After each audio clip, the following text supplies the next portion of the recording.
Nahmaduhu wa nusolli wa nusallimu ala rasulihil karim amma ba'du. Dakwahkan la ilaha illallah Muhammadur Rasulullah adalah suatu cara untuk menambah keyakinan dan semangat. Apabila kita dapat mengubah keyakinan di dalam hati kita, maka Allah Subhanahu wa Ta'ala akan memberikan surga yang besarnya berlipat kali lebih besar daripada langit dan bumi. Kita dakwahkan dari segala keyakinan kepada benda, dikeluarkan dan hanya memasukkan keyakinan kepada Allah Subhanahu wa Ta'ala semata-mata. Maka benda-benda tersebut berada di bawah pengawasan Allah Subhanahu wa Ta'ala. Semua diatur oleh Allah Subhanahu wa Ta'ala. Cara supaya dapat memasukkan keyakinan ke dalam hati kita adalah pertama kita dakwahkan mengenai keyakinan itu, mengenai kebesaran Allah Subhanahu wa Ta'ala, Maha Penciptanya Allah Subhanahu wa Ta'ala, memahami kudratnya Allah Subhanahu wa Ta'ala, mendengarkan kisah-kisah para nabi alaihi salatu wassalam dan para sahabat radhiyallahu anhum, duduk sendirian dalam kesunyian, kemudian berpikir. Kita masukkan keyakinan itu ke dalam hati, yang semuanya dapat dikumpulkan dengan berdakwah. Ini adalah satu hal yang benar. Kemudian kita menangis di dalam doa-doa kita, ya Allah, berilah hakikat keyakinan ke dalam hati saya. Allah Subhanahu wa Ta'ala yang telah menciptakan segala sesuatu dengan kudratnya, Allah Subhanahu wa Ta'ala yang telah menciptakan, dan Allah Subhanahu wa Ta'ala yang maha memiliki seluruh jagat raya ini. Dari setiap biji-bijian dan setiap orang, semuanya dan segala sesuatunya diciptakan dengan kudrat Allah Subhanahu wa Ta'ala, dengan kuasanya Allah Subhanahu wa Ta'ala. Dia adalah zat pembuat segala sesuatu. Dia sendiri tidak terciptakan dari apapun. Segala sesuatu yang telah dia ciptakan ada di bawah kudratnya. Segala benda ada di bawah kekuasaannya. Dia Allah Subhanahu wa Ta'ala adalah Mahazat yang dapat mempergunakan segala sesuatu. Dengan kudratnya dapat mengubah bentuk rupa setiap benda dan dapat mengubah sifat dari segala benda yang utuh. Tongkat dapat berubah menjadi ular, dari ular dapat berubah menjadi tongkat. Demikian juga Dia Allah Subhanahu wa Ta'ala adalah maha daripada segala kerajaan dan harta benda, baik itu yang ada di daratan maupun yang ada di udara. Semuanya ada di dalam kekuasaan Allah Subhanahu wa Ta'ala. Allah Subhanahu wa Ta'ala dia zat yang maha menjalankan. Di bumi manusia membuat bangunan, maka dapat kita lihat sketsanya. Apabila kita lihat sketsa, maka di sana akan kita lihat pula pembangunan rumah. Demikianlah perputaran ini senantiasa berjalan tanpa segala sesuatu yang lain. Pasir dituangkan tidak bisa menjadi jembatan. Dan semua benda yang kita jaga pasti akan rusak. Cara mengambil faedah dari kudrat Allah Subhanahu wa Ta'ala, bagaimana kita menciptakan hubungan dengan Allah Subhanahu wa Ta'ala, zat Allah Subhanahu wa Ta'ala yang maha tinggi, dan langsung kita mendapatkan manfaat dari kudratnya. Oleh karena itu Rasulullah Sallallahu Alaihi Wasallam dengan perintah Allah Subhanahu wa Ta'ala membawa cara sunnah. Apabila cara sunnah itu ada di dalam setiap kehidupan kita, maka Allah Subhanahu wa Ta'ala akan memberikan kejayaan kepada setiap langkah-langkah kita. Hadirin dimuliakan Allah Subhanahu wa Ta'ala. Allah Subhanahu wa Ta'ala telah memberikan cara kepada kita untuk menyelesaikan masalah dunia dan akhirat kita, yaitu dengan cara kehidupan Rasulullah Sallallahu Alaihi Wasallam. Bagaimana cara tersebut diterapkan dalam kehidupan kita? Untuk itu kita harus melakukan usaha. Caranya dalam usaha ini yaitu mengumpulkan orang-orang yang ada di kampung menuju masjid. Melalui jaulah kita buat silaturahmi. Setelah sholat maka kita adakan iklan, memberitahuan kepada mereka supaya orang-orang kampung itu duduk agar tidak keluar dari masjid. Kita berikan pengumuman yang tidak ada keperluan yang mendesak.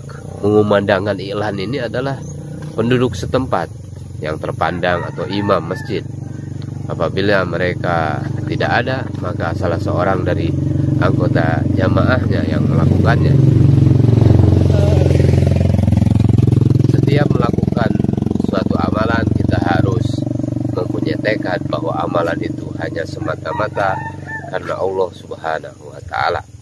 Amalan-amalan tersebut jangan dimaksudkan untuk mendapatkan keuntungan pribadi atau keuntungan dunia. Apabila kita beramal walaupun sedikit untuk mendapatkan keridhaan Allah Subhanahu wa Ta'ala, maka sangat besar pahala yang akan diberikan oleh Allah Subhanahu wa Ta'ala kepada kita. Dan tanpa amalan yang kecil ini bisa juga tidak menjadi sebab terbentuknya amalan-amalan yang besar. Untuk meluruskan niat kita, maka kita harus menyampaikan dakwah kepada orang lain dengan jalan berpikir untuk membetulkan niat dan membangkitkan semangat, akan melatih kontrol niat kita sebelum dan setelah beramal. Katakan dalam hati, saya beramal ini hanya semata-mata untuk mendapatkan keridhaan Allah Subhanahu wa Ta'ala. Hindarkanlah niat merasa sudah sempurna di dalam beramal. Apabila terjadi hal seperti itu, maka hendaknya kita bertobat dan beristighfar, menangis kepada Allah Subhanahu wa Ta'ala untuk memohon sifat ikhlas. Sifat Rasulullah Shallallahu Alaihi Wasallam dalam kehidupan beliau dan sifatnya di dalam kerja agama, maka sifat itu adalah tabligh. Tingkatan yang pertama adalah kekuatan, dan segala sesuatu tidak dikeluarkan atau digunakan kecuali di jalan Allah Subhanahu wa Ta'ala. Sejauh mana hal ini dapat kita hasilkan? Ini ringkasnya. Kesempurnaannya adalah segala sesuatu kita keluarkan demi yang ma'ruf dan kita tinggalkan karena hal itu mungkar. Masya Allah. Kita anggap kebaikan sebagai perbuatan dosa sehingga menyebabkan kita menangis karenanya dan menutup pintu dari segala perbuatan dosa. Kekuatan dari seluruh ibadah dapat kita hasilkan dengan berdoa. Sifat dari orang yang sedang melakukan kerja tabligh, yaitu setiap amalannya harus disesuaikan dengan sifat-sifat tabligh. Orang-orang memahami hanya kehidupan, orang-orang memahami bahwa kehidupan terbentuk di pertanian, perkebunan, dan lain sebagainya.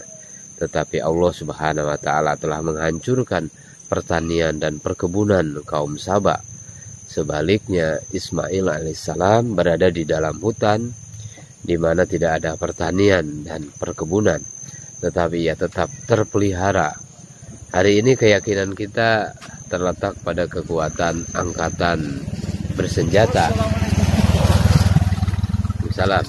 Padahal Allah Subhanahu wa Ta'ala menghancur leburkan pasukan Abraha yang kuat dengan dikirimnya burung-burung yang kecil-kecil. Semua dimaksudkan adalah untuk membetulkan keyakinan yang salah. Saudara-saudara yang dimuliakan Allah Subhanahu wa Ta'ala, dunia dan segala sesuatu yang ada di dalamnya serta seluruh bentuk rupa, dari mulai rumput sampai bom atom dan roket dan juga nuklir dan juga semua kekuatan seluruh pemerintahan berada di bawah kudrat Allah Subhanahu wa Ta'ala. Benda-benda ini bukanlah kudrat, melainkan yang tersalurkan dari kudrat ilahi. Dan semua benda itu tidak kekal. Sebaliknya, kudrat Allah Subhanahu wa Ta'ala adalah kekal abadi. Allah Subhanahu wa Ta'ala membentuk kehidupan dari benih-benih, dan Dia juga yang menumbuhkannya. Allah Subhanahu wa Ta'ala yang memberikan kemuliaan, juga yang memberikan kehinaan. Kesimpulannya, segala sesuatu terjadi bukan atas dasar benda-benda, tetapi atas dasar perintah Allah Subhanahu wa Ta'ala dan kudrat Allah Subhanahu wa Ta'ala. Kehendak la ilaha illallah adalah bahwa selain dari Allah Subhanahu wa Ta'ala, segala sesuatu tidak akan terjadi dan tidak dapat berbuat apa-apa. Hanyalah Dia, Allah Subhanahu wa Ta'ala, yang dapat melakukan segala sesuatu. Dengan kebesaran dan kemuliaan Allah Subhanahu wa Ta'ala akan terjadi apabila kehidupan kita dan seluruh benda ikut ke atas cara Rasulullah Shallallahu Alaihi Wasallam. Kudrat Allah Subhanahu wa Ta'ala sangat mutlak. Apabila ingin memberikan pengaruh kepada suatu benda, maka akan dapat terlihat Allah Subhanahu wa Ta'ala Maha berkuasa. Apabila Dia, Allah Subhanahu wa Ta'ala, menginginkan suatu benda berubah, maka berubahlah atau mengubah sesuatu wujud tanpa rupa. Maka dengan kudrat dan perintah Allah Subhanahu wa Ta'ala, sesuatu itu akan terjadi. Dan Dia, Allah Subhanahu wa Ta'ala, Maha Qadir, Maha berkuasa. Apabila Dia ingin memberikan pengaruh kepada suatu benda, maka dapat terlihat dia dapat menginginkan air menenggelamkan dan juga bisa menyelamatkan dengan kehendak Allah Subhanahu wa Ta'ala. Api juga bisa bersifat panas, membakar, tetapi juga dapat menyelamatkan. Makanan dapat mengenyangkan perut, tetapi bisa juga tidak mengenyangkan perut. Asbab-asbab yang menyebabkan kematian bisa juga menjadi asbab kehidupan. Dan begitu juga sebaliknya. Saudara-saudara yang dimuliakan Allah Subhanahu wa Ta'ala, di tempat-tempat yang terlihat asbab-asbab kehidupan, apabila Allah Subhanahu wa Ta'ala menginginkan, dapat menjadi asbab kematian. Kekuatan sebesar apapun tidak ada artinya di hadapan Allah Subhanahu wa Ta'ala. Mulailah Anda dari sekarang menjadikan sunnah Rasulullah Sallallahu Alaihi Wasallam sebagai contoh.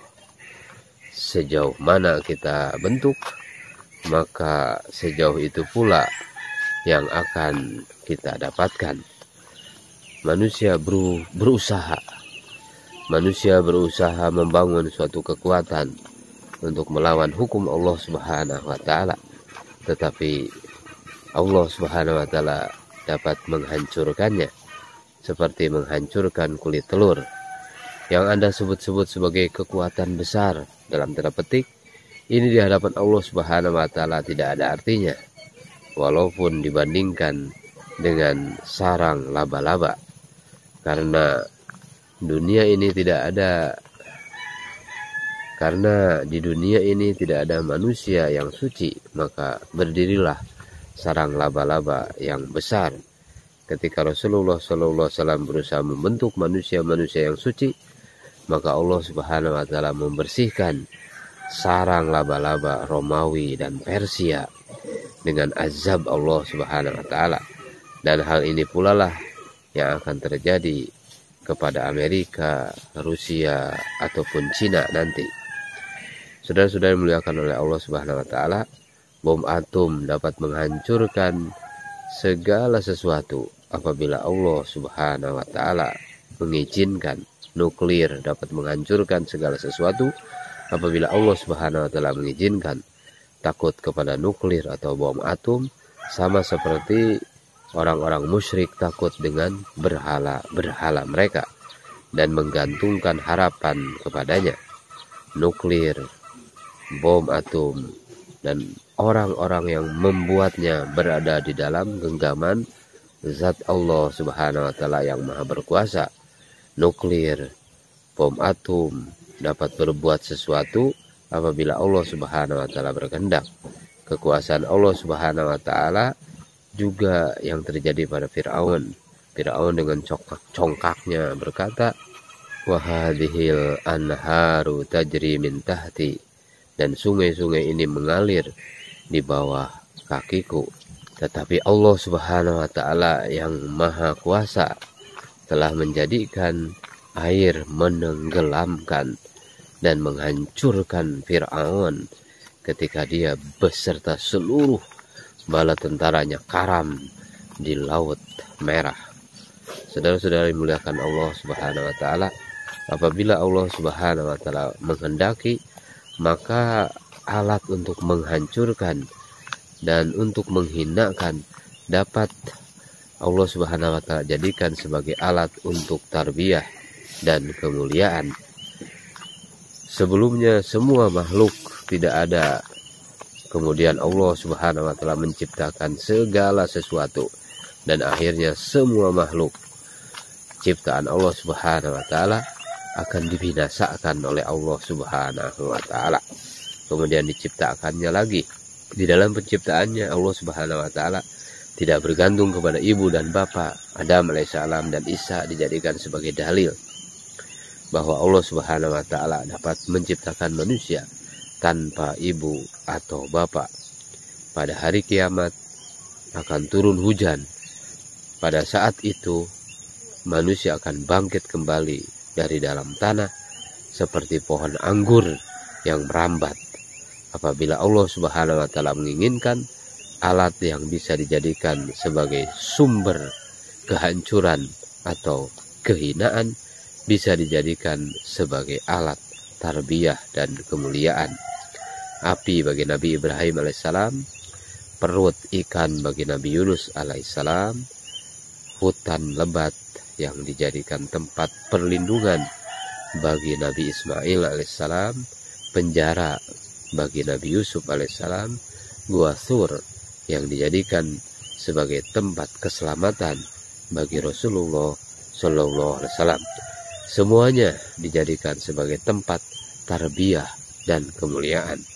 Penyebab utama untuk meluruskan kesendirian dan keluarga saya, yakni bahwa dunia ini dijadikan sebagai darul asbab, tetapi bagi kejayaan, ketenangan, kemuliaan, kecintaan, kekuatan, dan seluruh keadaan, baik bagi seluruh manusia atau kelompok atau perorangan, sebab utamanya adalah amal yang diajarkan atau dikeluarkan oleh Rasulullah Shallallahu Alaihi Wasallam.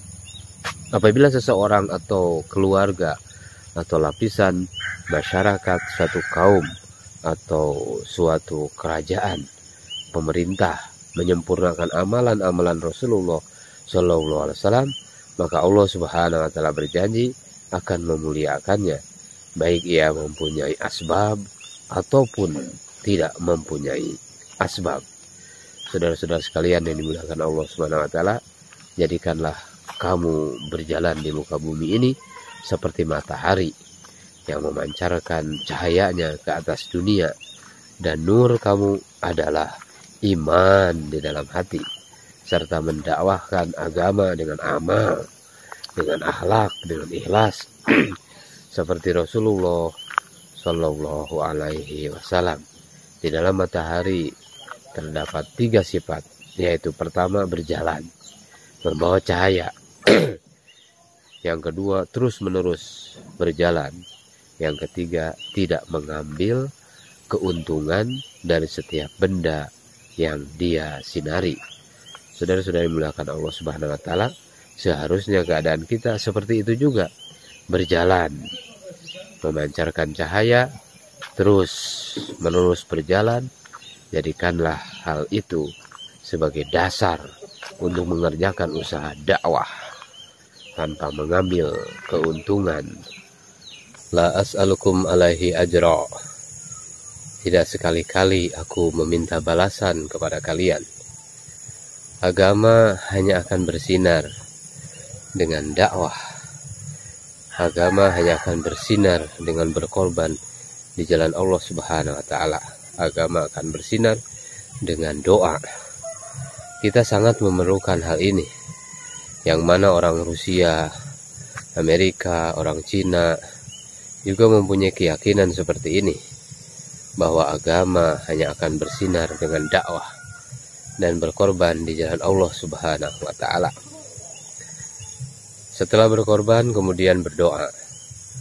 Atas dasar keyakinan inilah kita dituntut agar melaksanakan pengorbanan untuk melaksanakan dakwah di jalan Allah Subhanahu wa Ta'ala. Mari kita melihat kudrat Allah Subhanahu wa Ta'ala. Kita akan senantiasa melihat kun fayakunnya Allah Subhanahu wa Ta'ala, zat yang maha tinggi, dengan harapan dan keyakinan terhadap hidayah Allah Subhanahu wa Ta'ala. Tetapi barang siapa yang di hatinya ada cap materai, maka oleh karenanya jalan hidayah akan terhenti. Berikan doa kehancuran baginya. Kemudian apabila demikian, apakah pintu hidayah akan dibuka, ataukah seperti yang terjadi pada Fir'aun, Syadad, Namrud, Haman?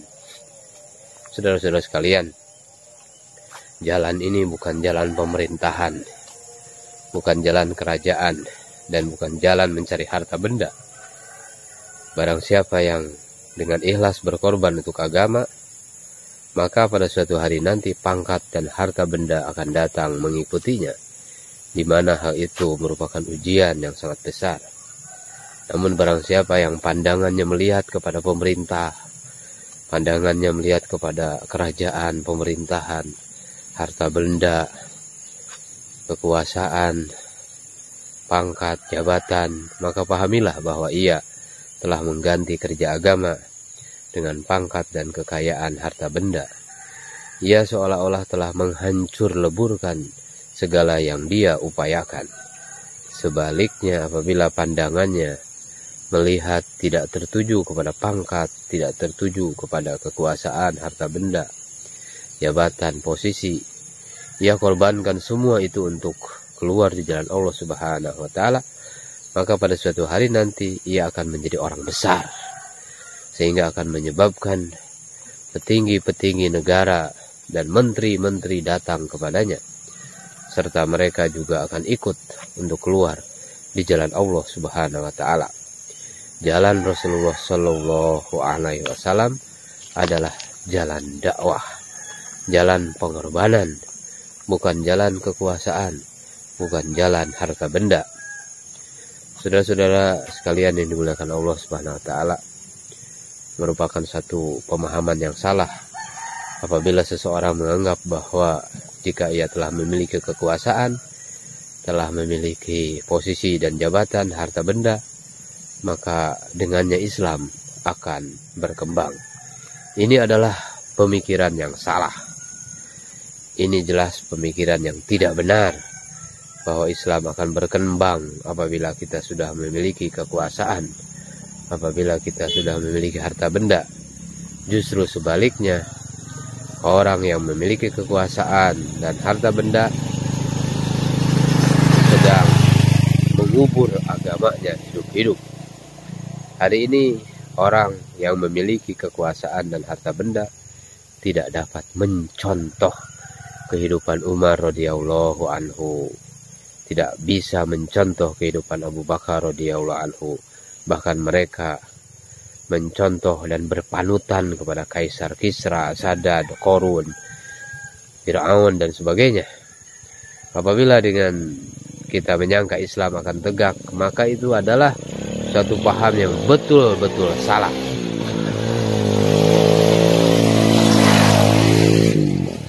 Apabila kita melihat mereka, maka hati kita harus mengatakan bagaimana Allah Subhanahu wa Ta'ala akan menghidupkan kembali setelah memberikan kematian kepadanya. Sampai kapanpun Islam hanya dapat berkembang dengan pengorbanan. Hal itu pun terjadi pada zaman sekarang, bahwa Islam hanya berkembang dengan satu jalan saja, yaitu dengan pengorbanan. Apabila Islam telah berkembang, maka perkembangannya akan meluas sampai kepada wilayah musuh Islam di sekelilingnya. Apabila orang-orang Islam sudah tidak mau berkembang, maka kehebatan dan kekuatan Islam akan terhapus. Di dunia ini, manusia berusaha untuk memperoleh dua hal, yaitu pertama, berusaha untuk memperoleh benda-benda, memperoleh dan mendapatkan benda-benda dunia, dan yang kedua berusaha untuk memperbaiki dirinya sendiri. Maka usaha yang pertama adalah, contohnya adalah usaha untuk membangun bangunan, memperluas tanah, perdagangan, perusahaan, pertokoan, dan sebagainya, perindustrian dan sebagainya. Apabila kita melakukan satu usaha memperoleh suatu benda, maka segala pikiran akan tertuju kepada benda tersebut. Akibatnya untuk memperbaiki diri sendiri menjadi terabaikan. Jika kita meninggal dunia kelak, maka hati kita akan kepada benda-benda itu, dan segala usaha yang kita lakukan akan sia-sia. Apabila terjadi hal seperti itu, manusia akan meninggalkan dunia ini, dunia yang fana ini, dengan keadaan kosong. Ketika seluruh manusia dikumpulkan pada hari kiamat, maka mereka akan menyesal. Orang yang berusaha terhadap dirinya sendiri, ia pun menangisi dirinya sendiri. Mereka menangis hingga air mata akan mengalir dengan deras bagaikan sungai. Saudara-saudara yang dimuliakan Allah Subhanahu wa taala, berusaha untuk memperbaiki diri sendiri artinya berusaha untuk menjaga lidah, menjaga telinga, menjaga mata, menjaga hati dari perbuatan-perbuatan yang dilarang. Berusaha memperbaiki setiap anggota tubuh hingga sampai kepada satu derajat mengedipkan mata karena menghindari suatu perbuatan dosa. Itu adalah lebih berharga daripada dunia dan seluruh isinya. Saudara-saudara sekalian, misalnya ketika kita sedang berjalan dan di depan kita ada wanita yang bukan muhrim, maka hati kita harus berkata, apabila saya memandangnya, maka saya akan binasa. Kemudian palingkan pandangan kita ke arah lain.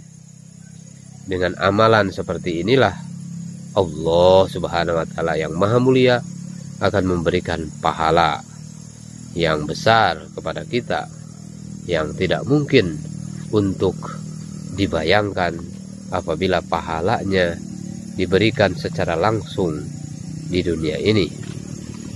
Karena semua manusia yang ada di dunia ini akan saling berkelahi satu sama lain untuk mendapatkan satu pahala tersebut. Saudara-saudari dimuliakan Allah Subhanahu wa taala, apabila ada orang berkumpul dengan tujuan semata-mata untuk mengingat Allah Subhanahu wa taala, maka para malaikat akan saling memanggil dari langit sampai ke bumi dan akan mendoakan keselamatan. Saya berharap semoga saat ini banyak saudara-saudara yang berkumpul untuk mengingat Allah Subhanahu wa taala, sehingga rahmat Allah Subhanahu wa taala akan turun ke bumi yang sedang dipijaknya, dan manusia dapat hidup dalam keadaan hati yang tenang. Setiap kita akan melakukan suatu amalan, baiknya kita periksa apakah amalan ini telah dicontohkan pada zaman Nabi SAW dahulu. Setiap amal yang sedang kita lakukan harus didasari dengan 6 sifat, yaitu keyakinan yang benar, membuka jalan dengan sholat, mencari ilmu, selalu dalam keadaan berzikir, berkhidmat kepada orang lain, beramal semata-mata hanya untuk mendapat keriduan Allah Subhanahu wa ta'ala. Dari setiap aspek kehidupan, makhluk bergantung kepada Khalik.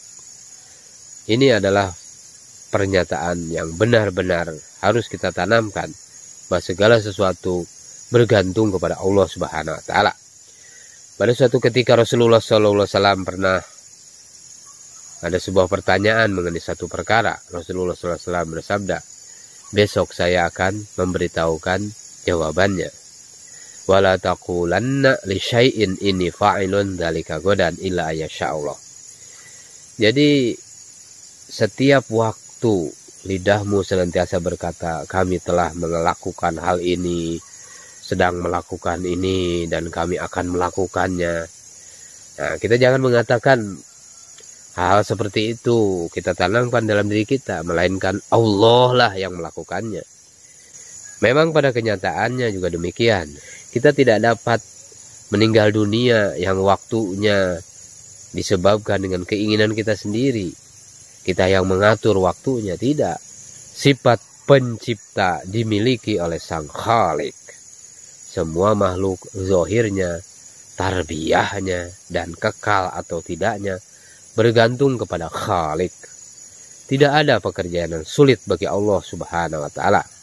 Bagi Allah Subhanahu wa ta'ala tidak ada pekerjaan yang sulit.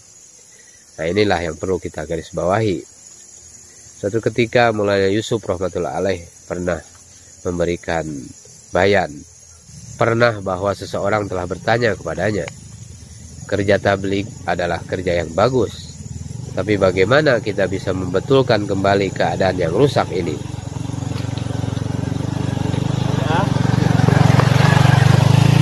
Beliau menjawab, apabila yang melakukannya Anda atau saya atau suatu jamaah, mungkin hal itu mungkin, tidak bisa.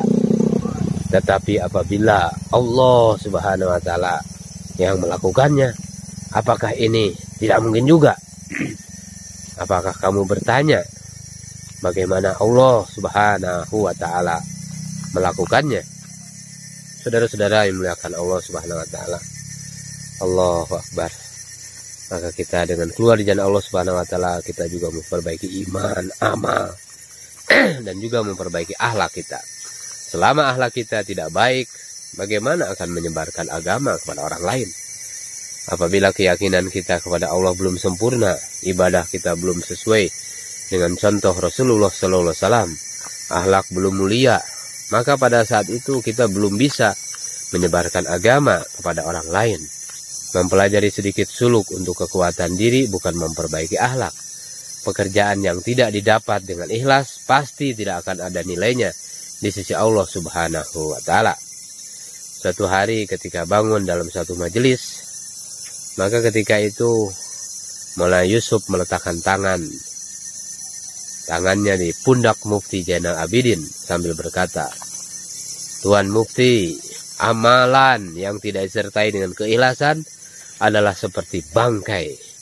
Kita lihatlah di rumah-rumah, di pasar-pasar, kantor-kantor, sampai madrasah-madrasah dan masjid-masjid, semuanya berkumpul bangkai-bangkai.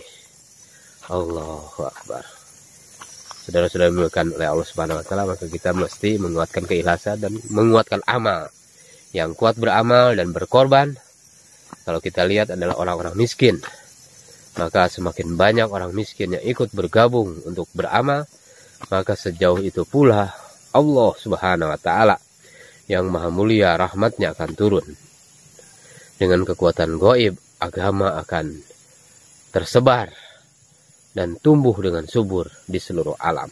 Untuk melaksanakan kerja dakwah ini, kita tidak membuat suatu mesin atau kantor, dan juga tidak ada daftarnya. Tidak ada yang membayar ataupun dibayar. Sebab semua itu adalah tugas seluruh umat Islam. Kita tidak membentuk atau membangun cara baru, atau membangun jamaah baru, atau memisahkan diri dari cara yang lama. Seperti orang-orang yang sedang melaksanakan sholat berjamaah di masjid, yang terdiri dari bermacam-macam orang dan bermacam-macam kesibukan. Mereka datang ke masjid, berkumpul untuk melaksanakan sholat berjamaah. Setelah sholat mereka pulang kembali ke rumahnya masing-masing, kembali kepada aktivitasnya lagi. Begitu juga dengan kami. Kami senantiasa menyeru kepada saudara-saudara semua, sisihkanlah sedikit waktu luang dari aktivitas di rumah atau kesibukan sehari-hari untuk belajar. Untuk belajar apa? Belajar kerja dakwah. Untuk berlatih kerja dakwah. Setelah kembali ke rumah atau pekerjaannya masing-masing, maka berbuatlah sesuai dengan kaidah dan cara yang sudah ditentukan. Apabila Anda berhasil melakukan usaha ini, maka ahli-ahli ilmu pengetahuan di seluruh dunia ini akan mendatangi Anda untuk mempelajari usaha dakwah ini. Dan apabila Allah Subhanahu wa taala menginginkannya, maka Anda akan dijadikan oleh Allah Subhanahu wa taala imam di atas permukaan bumi ini. Saudara-saudara sekalian, semua benda yang dapat kita lihat terjadi dengan perintah Allah Subhanahu wa taala.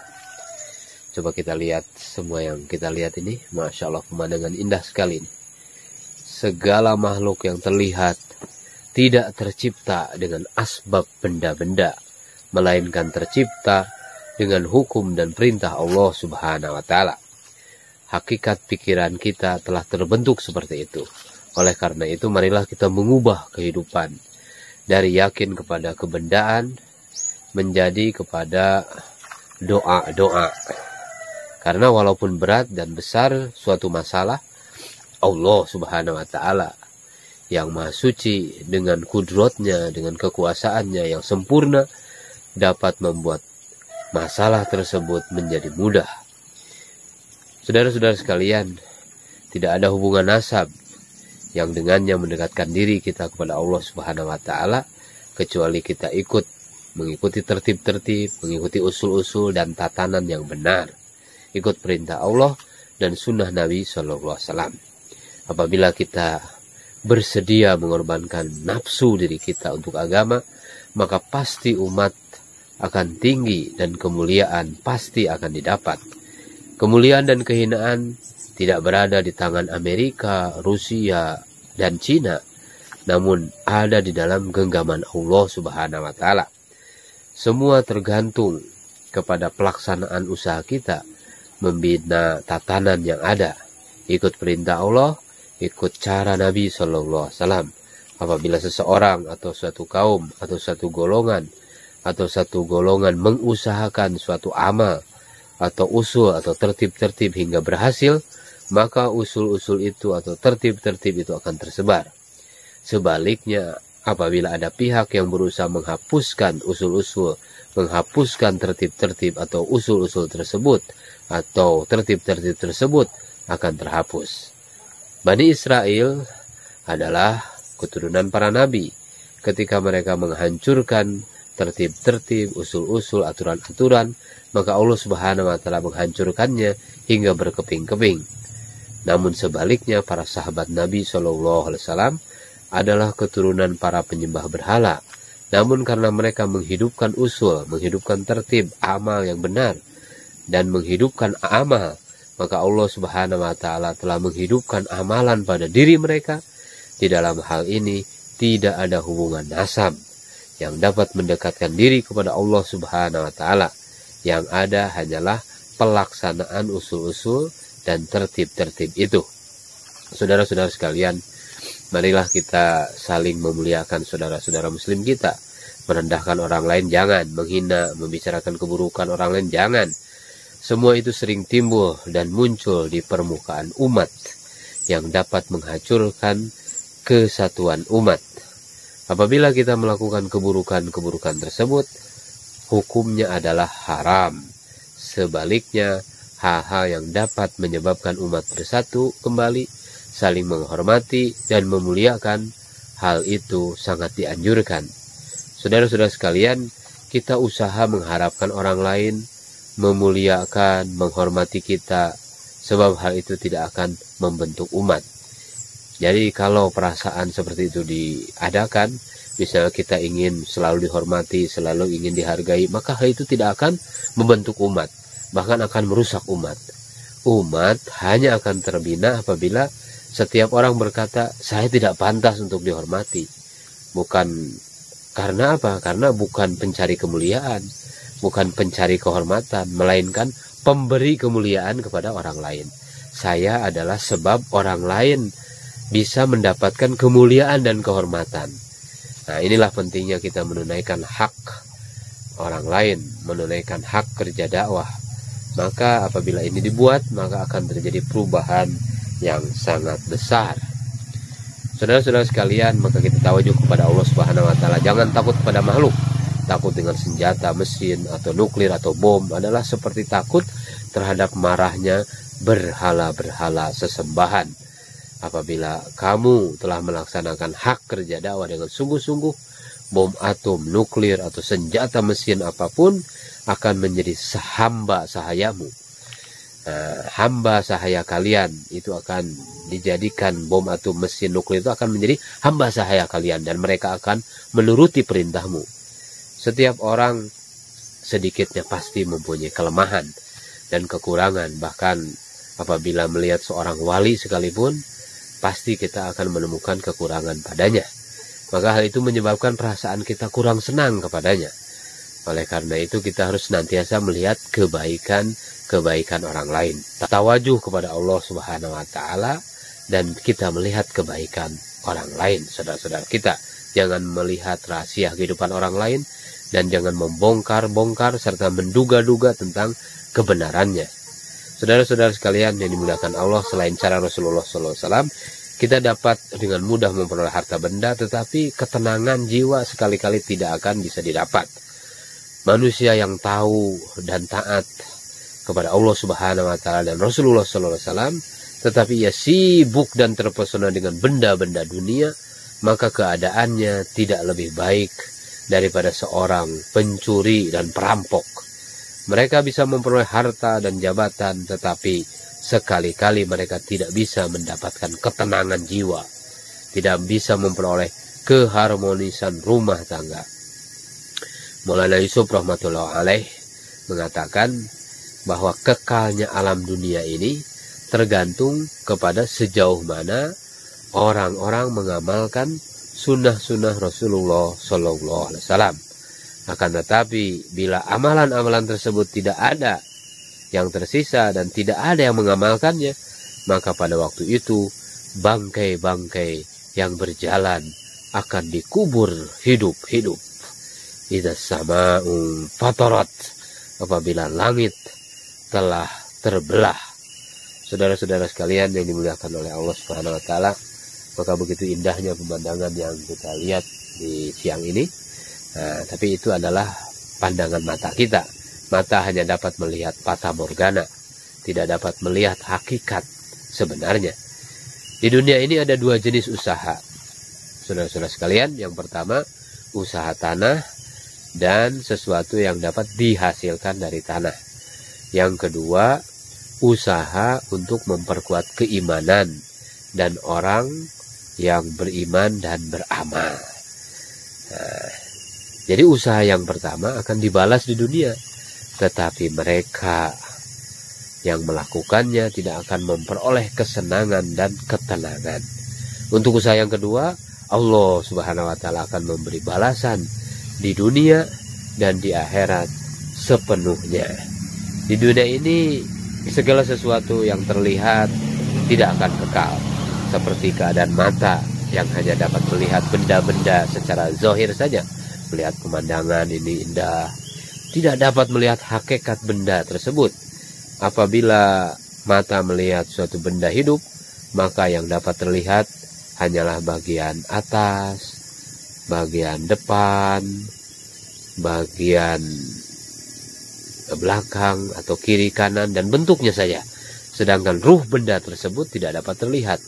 Bahkan kita tidak dapat melihat ruh diri kita sendiri. Saudara-saudara yang dimuliakan Allah Subhanahu wa taala, nizam Allah Subhanahu wa taala yang gaib, yang tidak dapat terlihat oleh mata, jumlahnya lebih banyak dan lebih luas, berjuta-juta level berjuta-juta tingkatan.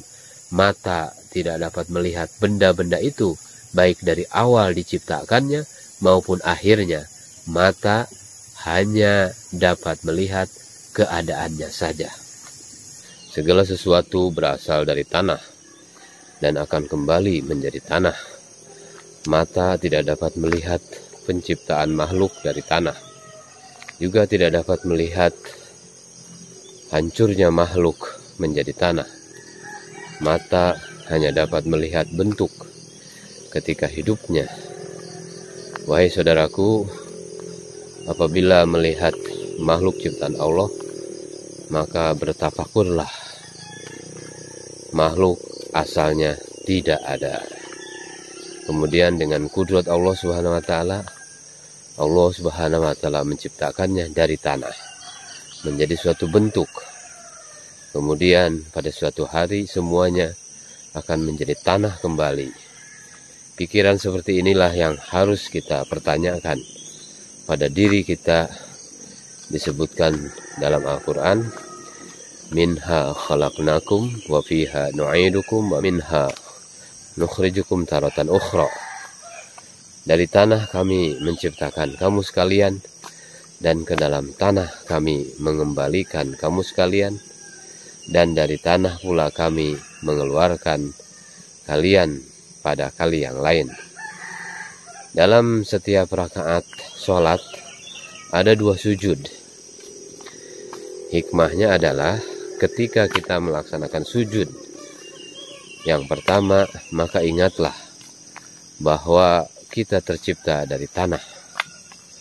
Kemudian sewaktu melaksanakan sujud yang kedua, maka ingatlah bahwa kehidupan dunia ini kita akan menjadi tanah kembali. Kemudian dibangkitkan dan dipanggil ke hadapan Allah Subhanahu wa taala, serta akan dihisab selama hidup kita di dunia.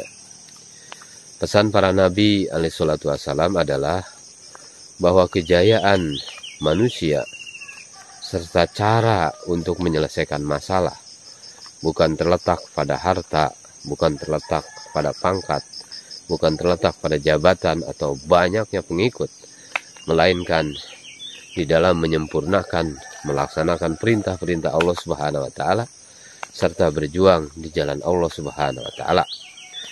Di dalam Al-Quran banyak diceritakan tentang kisah para nabi alaihissalatu wassalam. Di antaranya adalah Nabi Nuh alaihissalam dan kaumnya, Nabi Ibrahim alaihissalam beserta Namrud dan kaumnya. Ada juga kisah tentang Musa alaihissalam dengan Fir'aun dan Qarun. Setelah meneliti dan memikirkan kisah-kisah di dalam Al-Quran tersebut, maka kita dapat menarik kesimpulan bahwa banyaknya pengikut, harta benda, dan kekuatan apapun tidak bernilai apa-apa di hadapan Allah Subhanahu wa taala. Segala sesuatu bergantung kepada Allah Subhanahu wa taala, bergantung kepada keputusan dan pertolongan Allah Subhanahu wa taala. Allah Subhanahu wa taala akan senantiasa bersama hambanya yang menjadi bagian darinya dan berkorban di jalannya, di jalan Allah Subhanahu wa taala. Kapankah pertolongan Allah Subhanahu wa taala akan datang? Pertolongan Allah Subhanahu wa taala akan datang bukan disebabkan oleh perorangan, melainkan datang disebabkan oleh amal, disebabkan oleh akhlak, disebabkan oleh sifat manusia itu sendiri. Allah Subhanahu wa taala memberikan pertolongan kepada Rasulullah sallallahu alaihi wasallam, para sahabat radhiyallahu anhum, dan para wali seluruhnya. Pertolongan datang kepada mereka bukan disebabkan oleh jati diri mereka, melainkan dengan asbab amalan, asbab pengorbanan di jalan Allah Subhanahu wa taala, dan asbab usaha mereka di dalam menyebarkan agama. Sekarang apabila kita menginginkan pertolongan Allah datang kepada kita, maka kita harus melakukan amalan-amalan yang telah mereka perbuat dan melakukan usaha dakwah di jalan Allah Subhanahu wa taala. Apabila kita mengamalkan semua ini, maka kita akan melihat pertolongan Allah Subhanahu wa taala akan datang di hadapan kita. Nusroh ghaibiyah, pertolongan Allah, pertolongan gaib daripada Allah akan datang kepada kita sejauh mana ketergantungan kita hanya kepada Allah Subhanahu wa Ta'ala. Keyakinan terhadap sesuatu selain Allah Subhanahu wa Ta'ala tidak akan dapat mendatangkan pertolongan apa-apa. Semuanya akan terjadi dengan pertolongan dan rahmat Allah Subhanahu wa Ta'ala. Ketika terjadi perang Badar dan perang Khandaq, kaum muslimin mempunyai keyakinan bahwa selain daripada Allah, selain daripada Allah Subhanahu wa Ta'ala tidak dapat dijadikan sebagai tempat perlindungan, tidak dapat dijadikan tempat pertolongan. Mereka tidak mengandalkan kekuatan yang ada pada diri mereka sendiri. Mereka hanya mengharapkan rahmat daripada Allah Subhanahu wa Ta'ala. Maka Allah Subhanahu wa Ta'ala memberikan pertolongan kepada mereka. Sebaliknya ketika terjadi perang Uhud dan perang Hunain, kaum muslimin mengandalkan jumlah pasukan. Maka Allah Subhanahu wa Ta'ala memberikan tarbiyah kepada mereka berupa kekalahan. Saudara-saudara sekalian, maksud daripada usaha dakwah ini, usaha dakwah dan tabligh ini adalah untuk mendatangkan ruh hakikat agama ke dalam kehidupan mereka. Di dalamnya ada berbagai macam bagian agama, atau dengan kata lain agar manusia dapat mengamalkan agama secara kafah, udkhulu bisilmi kafah, dengan tertib yang benar. Saudara-saudara sekalian, kita belajar 6 sifat sahabat yang senantiasa kita tekankan di dalam dakwah dan tabligh ini, dan senantiasa dipelajari. Maksudnya agar senantiasa agar senantiasa orang Islam itu dapat memahami agama dengan tertib yang benar, senantiasa melihat perintah Allah Subhanahu wa Ta'ala dan mengharapkan pahala di akhirat, serta dihindarkan dari siksa Allah Subhanahu wa Ta'ala. Di dalam menjalani kehidupan, terus-menerus kita mengulang-ulang daripada 6 sifat ini. Ini adalah satu tarbiyah, pelajaran yang baik sekali, sehingga kita terbiasa dan dapat mengamalkannya. Yang meminta bantuan kepada makhluk untuk menyelesaikan masailnya, menyelesaikan masalah-masalahnya, maka masail yang dihadapinya akan rusak. Dirinya sendiri dan masyarakat umum juga akan rusak. Hal ini disebabkan apabila kita meminta bantuan kekuatan kepada makhluk, maka azab Allah Subhanahu wa Ta'ala akan turun. Hasilnya adalah apabila seseorang memberikan bantuan kepada orang lain, yang timbul adalah balas jasa. Saudara-saudara sekalian yang dimuliakan Allah Subhanahu wa Ta'ala, dalam setiap waktu dan keadaan kita harus membentuk hubungan dengan Allah Subhanahu wa Ta'ala. Segala sesuatu, mulai dari bumi sampai langit, segala yang sebelumnya ada dan yang akan ada adalah makhluk Allah Subhanahu wa Ta'ala. Segala keadaan juga adalah makhluk Allah Subhanahu wa Ta'ala. Panas, dingin, sehat, sakit, semuanya adalah makhluk Allah Subhanahu wa Ta'ala. Oleh sebab itu, apabila kita menginginkan sesuatu, maka mintalah kepada Allah Subhanahu wa Ta'ala.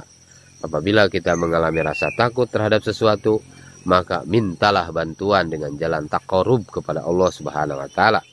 Apabila rasa takut itu dijauhkan oleh Allah Subhanahu wa Ta'ala, maka selamanya rasa takut itu akan jauh. Sebaliknya, apabila ingin mendapatkan bantuan dengan cara minta kepada makhluk, sebenarnya itu juga adalah kekuasaan Allah Subhanahu wa Ta'ala. Segala sesuatu yang datangnya dari makhluk sifatnya sementara. Jadi barang siapa yang tidak meminta bantuan kepada Allah, melainkan meminta bantuan kepada makhluk, maka ia mendapatkan kerugian yang sangat besar. Saudara-saudara sekalian yang dimuliakan Allah Subhanahu wa Ta'ala, maka kita dakwah lagi, kita buat tabligh lagi, dan maksud dan tujuan usaha tabligh ini tidak mengkhususkan kepada syiar tertentu, melainkan dengan sebabnya menghidupkan kembali segala yang dibawa oleh Rasulullah Sallallahu Alaihi Wasallam untuk kejayaan setiap orang Islam, memberikan semangat kepada setiap orang Islam untuk mengamalkan agama sesuai dengan kemampuan masing-masing, dasarnya adalah membiasakan diri meninggalkan rumah dan kesibukan masing-masing hanya semata-mata untuk mendapatkan ridho Allah Subhanahu wa Ta'ala. Apabila hal ini semakin umum, maka rahmat Allah Subhanahu wa Ta'ala akan turun bercurah-curah. Hidayah akan tersebar seiring dengan usaha yang kita lakukan. Semakin meninggi dan memuncak usaha kita yang kita lakukan, maka hidayah dari Allah Subhanahu wa Ta'ala semakin luas disebarkan. Apabila usaha hidayah terhenti, maka hidayah dari orang-orang Islam semakin keluar. Yang pertama kali akan hilang adalah hidayah dalam bidang perdagangan dan syariah. Manusia akan meninggalkan hukum-hukum agama di dalam perdagangan dan mengerjakan lain di dalam perdagangannya. Kemudian kefarduan-kefarduan yang lain akan keluar, akan ditinggalkan, dan bermacam-macam firqah baru akan masuk. Pada akhirnya orang Islam akan keluar dari agama. Saudara-saudara sekalian, kita melakukan usaha agama, maka hidayah akan mulai datang apabila kita buat ini. Semakin banyak usaha yang dilakukan, maka semakin banyak pula hidayah yang akan tersebar. Apabila pengorbanan telah sampai pada puncaknya, maka dengan sebab pengorbanan itu, orang-orang akan mendapatkan hidayah yang berterbangan di langit. Kita tidak melihat ke arah mana itu hidayah akan datang, karena ini adalah perkara gaib. Apabila orang-orang Islam yang sibuk dengan berbagai macam kehidupan tidak bersedia mendengarkan perkataan, pembicaraan mengenai agama, maka bagaimana bisa mereka menerapkan hukum-hukum agama di dalam pekerjaan yang sesuai dengannya? Saudara-saudara yang dimuliakan Allah Subhanahu wa Ta'ala, sebagai ganjaran dari pengorbanan yang Anda lakukan untuk agama, Rasulullah SAW akan berdiri di telaga Al-Kautsar sambil memegang timba untuk diminumkan dengan tangannya sendiri kepada ahli-ahlinya. Hal ini beliau katakan ketika bertemu dengan seorang sahabat Ansar setelah melihat pengorbanan mereka. Maka beliau menjanjikan hal ini. Syaratnya adalah segala sesuatu yang akan diberikan oleh Allah Subhanahu wa Ta'ala setelah bagaimana? Setelah berusaha, maka akan didapatkan, kemudian akan diserahkan. Setelah berusaha, maka akan didapatkan, kemudian akan diserahkan kepada orang lain. Dirinya sendiri tidak mengambilnya. Hal ini sesuai dengan apa yang telah dilakukan oleh Rasulullah SAW. Karena pada zamannya beliau telah berkorban bersama para sahabatnya. Dan ketika kenikmatan telah datang, beliau meninggal dunia. Orang yang hanya memandang kepada akhirat, orang seperti inilah yang akan dekat dengan Rasulullah SAW di akhirat nanti. Saudara-saudara sekalian, maka kita belajar keluar di jalan Allah Subhanahu wa Ta'ala. Belajar dengan 3 hari ini keluar di jalan Allah, pahalanya adalah sama dengan 30 hari. Maka kita membuat suasana kerja dakwah di kota kita masing-masing atau di kampung-kampung yang terdekat. Oleh karena itu, setiap masjid harus kita keluar jemaah untuk khuruj 3 hari. Pergi ke kampung terdekat. Setiap bulan kita 3 hari dengan tertib. Man jaa'a bil hasanati falahu asyru amsalihha. Nah, inilah dasar hukum khuruj 3 hari yang pahalanya sama dengan khuruj 30 hari.